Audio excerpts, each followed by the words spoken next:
আশপাশে শুনশান নীরবতা, তালাবদ্ধ একটি ঘর, ভেতরে একা ছোট একটি শিশু, বাহিরে কোথাও নেই তার মা। সময় গড়াচ্ছে মিনিট থেকে ঘন্টা, ক্যামেরায় ধরা পড়ছে অসহায় শিশুটির ছটফটানি।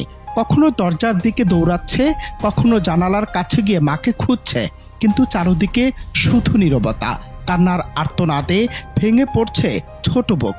ভিডিওটি ইতিমধ্যেই ভাইরাল, আর প্রতিটি সেকেন্ড যেন প্রশ্ন ছুড়ে দিচ্ছে আমাদের বিবেকের দিকে। যে ভিডিও দেখে কেঁদেছে সবাই, আর এখনো কাঁপছে নেট দুনিয়া। আচ্ছা, এ দৃশ্য সইবার সাধ্য আছে কার?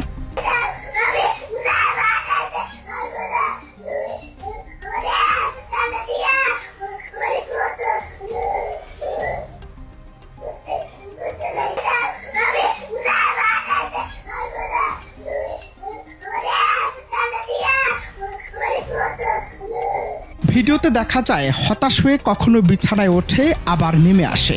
কান্নার ফাঁকে ফাঁকে শিশুটি বলছে, আমারে তালা মেরে রেখে গেছে, আমাকে বের করো। শব্দগুলো স্পষ্ট নয়, কিন্তু অনুভূতি ভয়ঙ্করভাবে স্পষ্ট। যেন সে বলতে চাচ্ছে, আমি ভয় পাচ্ছি, আমি আর পারছি না। এক পর্যায়ে সব চেষ্টা ব্যর্থ হলে শিশুটি ক্লান্ত শরীর নিয়ে বিছানায় শুয়ে পড়ে। শুয়ে চিৎকার করছে, কাঁদছে, সাহায্য চাইছে। এই দৃশ্য কেবল একটি ভিডিও নয়, এটি একটি শিশুর মানসিক বিপর্যয়ের দলিল।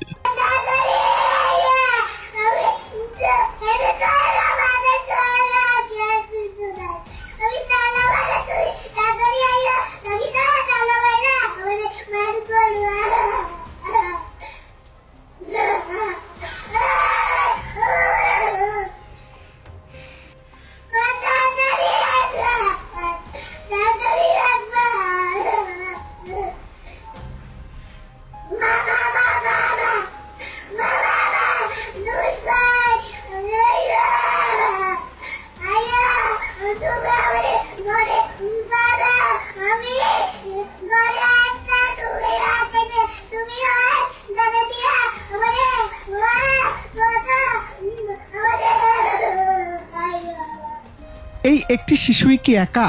বাস্তবতা হলো না। আমাদের দেশে এমন অসংখ্য শিশু বারবার এমন পরিস্থিতির শিকার হচ্ছে।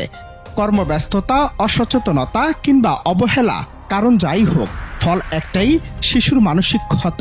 অনেকের ভাষ্যমতে এ ধরনের একাকিত্ব শিশুর মনে স্থায়ী ভীতি, ট্রমা ও নিরাপত্তাহীনতা তৈরি করতে পারে, যার প্রভাব পড়ে ভবিষ্যৎ জীবন জুড়ে। কিন্তু প্রশ্ন হলো, আমরা কি বিষয়টি গুরুত্ব দিয়ে দেখেছি কখনো?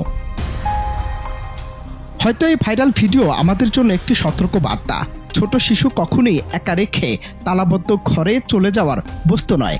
একটু অসতর্কতা, একটু অবহেলা একটি শিশুর জীবনে ভয়ঙ্কর স্মৃতি হয়ে থাকতে পারে সারা জীবন। আজ যে ভিডিও দেখে আমরা কষ্ট পাচ্ছি, কাল সেটি যেন আর না দেখতে হয়, সেই দায় আমাদের সবার। অনন্ত হাসান মাসুদ, বাংলা টিভি।